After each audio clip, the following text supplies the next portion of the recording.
Satu hari satu masalah. Korang pernah tak mengalami masalah bila korang mengecat, layer belakang masih nampak?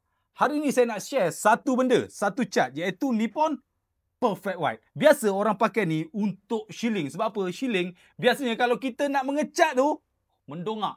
2-3 layer, sakit leher. Tapi cat ni, satu layer dah settle. Jadi macam mana? Jom. Oh, nampak dia punya cat pekat gila, guys. Okay. Parking tepi. Kita tengok kelebihan cat ni, hiding power dia memang paling excellent, memang paling best. So korang tak payah 2-3 kali. Sekali gelek, nampak ni, hitam ni, sekali gelek, kita tengok. Tutup guys, memang, oi, putih melepak. Sekali gelek je dah boleh tutup. Jadi kalau cat-cat macam ni korang nak cari, korang boleh terus komen kat bawah je. Nanti kita orang share macam mana cara nak beli. Jadi apa lagi? Jom kita settle bagi habis.